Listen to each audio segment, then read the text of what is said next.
Alright, y'all. As soon as I hit record, I have to sneeze. Excuse me. Okay, I think I got that out of my system now. So, these are leaves and stuff that I ran over with the lawnmower. Let me show y'all what I'm about to do. So, I have this container. This used to have a fruit tree in it for years. See all those sticks and stuff in the bottom? This already has holes in it because it used to have trees in it. But if you got a new one of these laundry totes, put holes in it. So I'm going to dump all those leaves in there. And I'm going to just kind of shake it up a little bit so that some of the leaves settle down into where the sticks were. And then I'm going to take something else in. Throw over the top of this.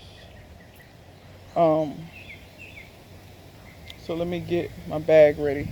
Actually, while I'm standing here, I had another one of those containers ready. Now I wonder who got this out. Like, really? Probably a squirrel.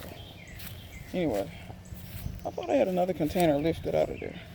Oh, the one over there. That's right. I'm trying to kill two birds with one stone. So I'm gonna leave this. Let this be a pathway. So this here. Get this out of here. This vine. I do not want that growing in there. That's for the birds. Okay, we're gonna put one more of these. Let's see where. Right here, I guess. This will work, right? Right there. So once again, same concept as before. You want, as things break down in here, you want the nutrients that leave out of here. You don't want them to just go to waste. So I feel like since my fruit trees are right in here, it'll help feed my fruit trees. So I'm gonna grab this container again, go down through here, and this is my huge leaf ball. I'm gonna compost down all of these leaves. But right now I'm using them to fill or to help fill my containers. Keep the plastic out. Don't put the plastic in.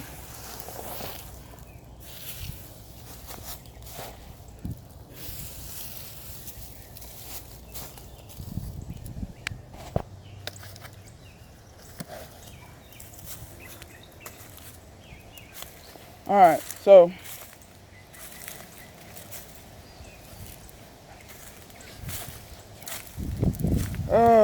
let's walk over here. Walk around. And you don't have to fill your containers the way I'm filling mine, but this is my new method. Shake this to help settle the leaves down, break some of them sticks down out the way, and then I'm gonna come back and show y'all what I'm gonna fill the top part with. All right, y'all, so this is what I'm gonna use to fill the top of these beds. I'm gonna put half in this one and half in the other one. If you're gonna start seeds or starts or something, you don't need it to be too deep. Believe it or not, the roots will grow down into that. I planted potatoes over there and straight leaves, and they're growing just fine. So plants don't need super fine dirt and all that to grow in. If you're starting seeds for seed contact, because the seeds wants to be contacted on all sides, preferably by soil, it's better to start them in something like this soil, because I'm going to put seeds in the top of these, not plants. I don't think, not plants. So yeah, this is what I prefer. I know a lot of people like black cow. Me personally, I don't. I think it's overpriced for what you get. It's mostly sand. If you think I'm lying, look up somebody who's really looked into what's in black cow. There's no way that cow manure is only 0.5. I don't know any nutrition, like any waste, animal waste, that's not at least 1. So for it to be 0.5, 0.5, 0.5, they're mixing it with something. And you can tell by the consistency. When you run it through your hand, you can tell it's sand. And I'm sorry, animals don't poop out sand. They just don't. Will waste turn back into soil? Yes, but soil and sand feels totally different. So that being said, I don't buy it. I don't believe in $5 for sand. This here costs $1.40 something, maybe $2. And I mean, people still amend the black cow. So you're paying $6 something plus you're amending it. When you can use this, you still have to amend. Because I'm going to be honest, this is basically wood particles that's broken down. It's not all the way broke down, but it's broken down. I'm not sure of the... I said I was going to send a sample of this off. You know, I can get your soil samples, take a soil sample and get it tested by your extension center or your local college that has an agriculture program or whatever. I said I was going to send it off and see what... And matter of fact, I'm going to do that so I can show y'all what the nutrients is. And I bet you $5 this is better than 0.5, 0.5, 0.5. I almost put money on it. Because if you just compost down bark and stuff, it's not going to be 0.5, 0.5, 0.5. And you don't run the risk of, like during the actual composting period, you don't have to get this hot in order for it to really break down and be safe to use. Manures, you do need to get hot. Manure, any type of manure you can break down, but you have to get it hot enough to kill the pathogens. There shouldn't be any pathogens in wood particles. So, that being said, I find that if I'm going to have to amend something, I might as well get the cheaper stuff and amend it, and not buy high-priced beach sand and amend that. So, yeah. So this is what I'm going to use. I'm going to bust this bag open, and I'm going to put half in this one, half in the other one. I'm not going to show y'all because I'm one-handed, don't have my tripod. If you don't know how to pour dirt, there might be YouTube videos on that. Not sure, but I'll be back. All right, we're back. So, see, I got the dirt in there. Let me show y'all the consistency so you can see how far broke down it is. There are some ants in here. Now, let me tell you this. Mine has ants in it because I've had it for a while. You're not going to get it with ants. I've had it for a while. Ants got into the bag. They will not make a nest in this. They will disperse, but you can see the consistency of it. You can see little wood chips in it, but y'all know me, I grow on wood chips. I swear by wood chips. It just drains well, holds nutrition well. It does all of that well. Now I'm going to add the last thing that I'm going to add to this before I put my seeds in. And now this last thing that I'm going to add, this is, in my opinion, very important. And I think it's very beneficial, especially for containers. I would recommend you do what you can to get you some. I'm walking up on it now. Got to build suspense. You know what I'm saying? Ain't that what Hollywood do? Anyway, so what we have here is biochar. So there's some charcoal floating in here, but this whole bucket is full. It's just all the charcoal has sunk because I basically inoculated it with the funkiest of funk water that I could find around here. I took various brassica leaves. Let me tell y'all something. Brassica leaves, let's be real. Cabbage and greens and stuff, that stuff stank when it cooked. Like, let's just be honest, people. Now, you may like the smell because, culturally, it reminds you of home-cooked meals, etc., etc. Let's be real. It don't smell good. You know what I'm saying? If you boil Brussels sprouts, they don't smell good. I don't eat my Brussels sprouts boiled. But anyway, but y'all get what I'm saying. Brassicas stink just when you cook them. If you take them leaves and put them in a bucket of water, oh my God, the death water that you will get. It is ridiculous. Now, let me say this. Y'all know I make my own charcoal because I have a lot of wood that falls and have to burn and all that stuff. If you can't make your own charcoal for some reason, go get natural lump charcoal. There's a brand called Royal Oak that makes some, but just get some around you. Natural lump charcoal. No chemicals in it, nothing with lighter fluid, none of that. Just straight charcoal. I'm gonna cut through here. And get that. Make your little funk water. If you don't have any brassicas, see them weeds. Rip all them up with your hand, or weed them down and rake it up, however you want to do it.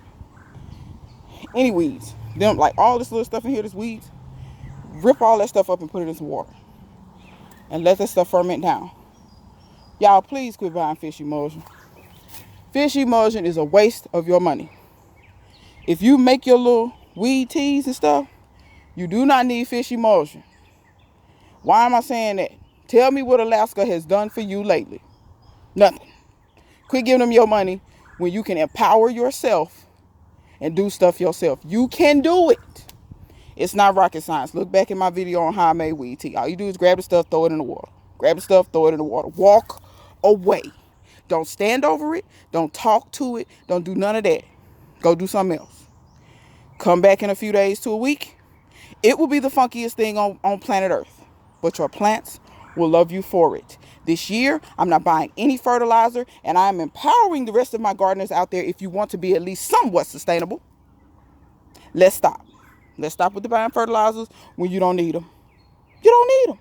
So if you don't need them, eliminate it out of your life. Relax, relate, release.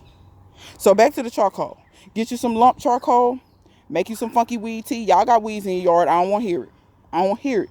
And if you don't have weeds in your yard, or you don't have some type of plant that you can take and rip all the leaves off of, because you really could use any plant material to make you some weed tea. It's not like all this banana water. It's the same thing. It's all of it's the same thing. It's all fermented plant juice. You just letting the plants break down. Biological activity through fermentation takes place, so you get the bioactivity in it, and you also get the nutrients in it, and your plants will suck it up gladly. So you don't need nothing special. You just need some type of container. Doesn't have to be a bucket. Guess what? You got a bowl? Use a bowl. You got, what do you got a cat dish? I don't know. What do you have that holds water? Use that. You know what I'm saying? You can get a bucket, not a 5-gallon bucket, but you get a bucket from Dollar Tree for $1. You can get a bowl. You get a set of them for $1. 3 of them for $1. You know what I'm saying? So come on, y'all. Let's not keep making the fertilizer companies rich. Let's not keep making the seed companies rich. Save your seeds. Come on, y'all. I'm trying to, I want y'all to be empowered. So back to what we doing. Now we finna add this to this. Now, why are we adding this to this? How many people know that when you container garden, all your nutrients wash out of your container very quickly? You have to feed container plants a lot. Well, if we put this charcoal in here, the charcoal acts as a way to sequester and hold those nutrients that much longer, to give your plants the opportunity to uptake those nutrients instead of them washing out on the ground. Because everybody's not going to have a setup where I have these trees all around me. I did not have this setup over a year ago. This is a recent setup. Like all of this is within the last year.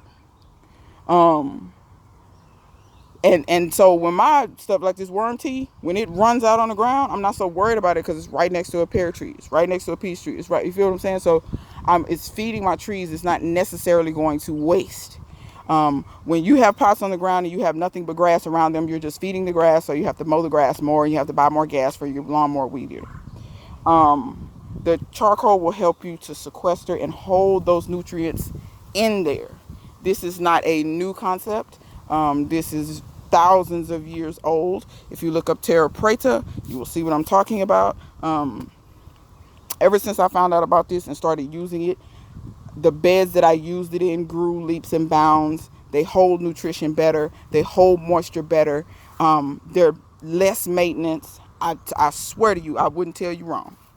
You know what I mean? So what I'm going to do is I'm going to take this charcoal pretty much, and I'm going to tell you, you don't have to inoculate it, but if you do, it's better, because if you don't inoculate this charcoal, because charcoal actually is somewhat like a sponge, it will soak up the nutrients out of your beds until it is full. Since I pre-soaked it, it won't soak any nutrients out of the bed. What it will do is it will, kind of lend the nutrients to the soil. So it will do an exchange with the soil, and I just want to mix this in. This is like something that I could leave that in there. That's just a oak leaf, but I'm not gonna leave it in there. And I'm just gonna mix this in with the top layer of soil. Now, as this breaks down over time, trust me when I say this charcoal will mix in much lower down. But I just want to mix that in, and then I could plant my seeds in that. Let's go over to the other one. So here's the other one. Once again, I'll show you what I'm doing. I'm just reaching in here. And charcoal won't hurt you. Charcoal is actually good for you. They have toothpaste with charcoal in it, and cosmetic products, and it's supposed to suck toxins and things like that out of things. And that's how that actually works. If you want to know why charcoal is used like that, or just like when your dog gets sick and they give him charcoal to try to absorb what's in his stomach and then make him induce vomiting, that's why they do that. Charcoal is like a sponge. You can't tell, but it has very tiny pores, and it has a lot of them. It has a ton of surface area, and so when the charcoal is exposed to anything, it pretty much soaks it up, good or bad. So you can use it to soak up toxins. You can use it to soak up nutrients, in this case for my beds. And I'm just mixing this in, people. Now, if you don't soak this stuff and pre-inoculate it, this is what I'm gonna tell you to do. What you want to do is take that charcoal, put it into a bed, say in the fall. You know how you prepare your beds and you let them rest? For those of you that do that, I don't, because I garden year round. And none of my beds rest. This is part of the reason why they don't have to rest. This is part of the reason why you don't see me worried about crop rotation and all that kind of stuff. I don't have to. When you do this, your soils it's very hard for you to sap them of nutrition, because keep in mind, the charcoal is going to hold the nutrition, give it off to the plants, but periodically you're going to be watering it with weed tea, worm tea. You're going to be adding compost when it's time to top the beds off. You see what I'm saying? So you're going to be adding more nutrition as time go on, but the charcoal is going to hold it longer. See what I'm saying? That's how you eliminate buying all these fertilizers. That's how you do it. And the fertilizer you make are far better than fish emulsion, which is why I tell you not to buy it. Because fish emulsion will not grow you no root crops. You're going to have to put bone and blood and all that in there too. Well, I got news. If you're going to put bone and blood, don't even use fish emulsion. Make your own weed tea. You get what I'm saying? Like, I see the purpose for blood meal. I see the purpose for bone meal. See no purpose for fish emulsion. I really don't. But, yeah. And to be honest, for it to be that funky, you'd think it had more nutrition in it, but whatever. So yeah, what you want to do is, if you can't soak it, put that in a bed that you're going to lay fallow, let it rest. Mix that in with your soil. Let it get rained on and all that stuff all through the fall. Let it rest, blah, blah. That will soak up all the moisture and nutrients that it needs to over that rest period of, 3 or 4 months. And then plant in it, and it won't take any nutrients from your plants. Or you know what I mean? So that's what you want to do if you can't soak it. Once again, you can get lump charcoal. You don't have to make it. Lump charcoal doesn't cost that much. I forget how much that bag is. It's a pretty big bag. I think it's $7 around here, but cost depends on location. And you could take that charcoal and work it into your garden. It's the same thing. It's just lump. All they do is burn it. They don't put anything else in it, so you're good to go. So these beds are now ready to plant. I want to leave you with one final thing about these containers. I want you to notice this. See how this one, there's only one handle, and like all of this is like broke off. You can see how that's easily breaking off. Now, somebody asked me what are the lifespan of these one time. Oh, hold up. Excuse me. The pollen's still flying, y'all. The pollen is still flying, so my body ain't liking it. My allergies ain't liking it. Anyway, can y'all see right here where it's darker blue and it's lighter blue? This is where my soil line was when I had the plants in it before. I leave a little bit of a lip up here so that water doesn't just run off. It'll stay here and go down, right? So these pots lasted me 5 or 6 years with trees in them. outside.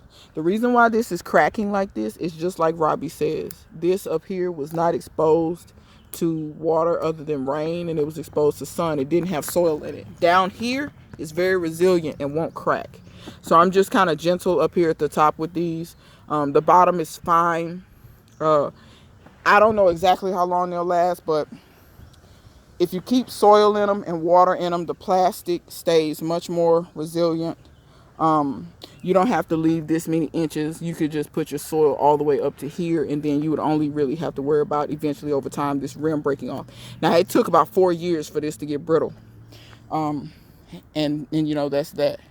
But actually, I'm gonna tell you this: the blue ones are actually much worse than the black ones. You would think, because the black ones absorb more heat, more sun, because black is a color that absorbs all heat rays, versus white, which is it reflects all right, like prisms of color. It reflects all the colors. Black absorbs all the colors. So you would think that the black would be more brittle. Nope. So if I had to say, I would say get black if you can. People will say this will make your roots hot and all this kind of stuff. I never had that issue. I never had an issue with cooking my roots and all this kind of stuff. Never had that issue. But you can see the black for some reason, even though it absorbs all the rays and stuff, you'd think it'd be more brittle. It's not brittle at all. I still can pick it up by the handles, whereas the blue is the one that's in worse shape. And if you think I'm playing, I got other ones over here I can show y'all. So here are the other ones. All the black ones are fine. This blue one seems to be okay. But if you notice, all the black ones are still very rigid. I'm going to plant those out the same way you just saw me plant those.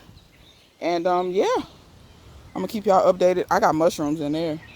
And they're growing too. Like not the fruiting part, but the mycelium part is growing. So I'm going to fill the top of this with some of that same soil that I showed you, and I'm going to plant some seeds in here on top of those potatoes. But I got to plant something that I know I can pull when it's time to harvest the potatoes. So I got to be thinking on that one. I got to use my noggin on that one. So yeah, y'all, that's everything. If you got any questions about those containers, if you got any questions about biochar, please see my old biochar videos. I'll try to put cards in the video. But yeah, if you got any questions, I respond to pretty much all my comments. If I don't really have much to say, I'll put a heart. Not because that's if I like to comment. If I don't like to comment, I ain't putting nothing. But yeah, so y'all know me, I keep it real. But y'all know me, I like y'all comments. Y'all comments be fire. So yeah, till next time. See you guys later.